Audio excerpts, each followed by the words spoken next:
Selamat datang di channel Cerita Hidup. Terima kasih sudah menonton video kami. Dalam setiap video kami, ambillah sisi positifnya. Bila kalian suka dengan video kami, klik subscribe dan tekan tanda lonceng notifikasinya agar kalian dapat mengetahui update video kami.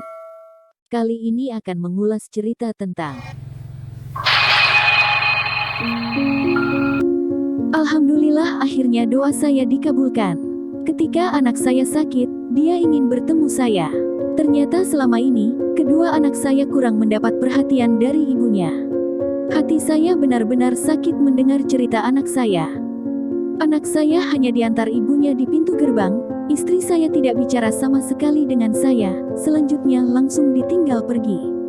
Kemudian anak saya bawa ke rumah sakit. Karena awal-awal musim virus corona jadi tidak bisa maksimal perawatannya, jadi saya rawat di rumah. Alhamdulillah akhirnya bisa sembuh. Ternyata selama ini mereka telah tinggal bersama, si sopir, istri dan kedua anak saya. Anak sekecil itu telah didoktrin bahwa akan mempunyai ayah yang baru, menuduh saya mempunyai istri lagi dan menjelek-jelekkan saya. Ternyata mereka pernah ke rumah mertua saya tetapi si sopir tidak ikut ke rumah, akan tetapi menginap di hotel. Karena waktu ditanya mertua kenapa suamimu tidak ikut, siapa yang menyetir, jawabnya nyetir mobil sendiri, padahal perjalanannya 5 jam. Dulu itu si sopir merupakan anak yang putus sekolah, jadi saya suruh bekerja di tempat saya, bahkan mau saya biayai sekolahnya kalau dia mau melanjutkan sekolahnya lagi, tidak taunya merupakan residivis. Dia juga pernah nyewa ke rental rekan saya. Dalam menyewa mobil si sopir selalu bermasalah.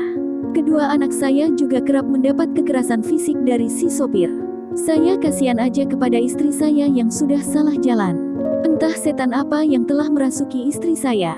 Sebenarnya saya ingin mempertahankan keluarga saya karena saya tidak tega melihat kedua anak saya tanpa ibu kandungnya. Karena dulu saya juga punya ayah dan ibu yang selalu menyayangi saya dan saya tidak mau kasih sayang itu hilang pada anak saya. Saya terpaksa, ibaratnya bahkan bangkai pun pada waktu itu akan saya makan. Sakit sebenarnya hati ini seperti air yang mendidih tetapi saya rela demi anak saya karena anak sekecil itu masih mencari ibunya. Mungkin istri saya sering nonton film drakor, pengen pengalaman ekstrim, romantika, dan memicu adrenalin. Saya kurang waspada memberi kepercayaan kepada orang yang salah.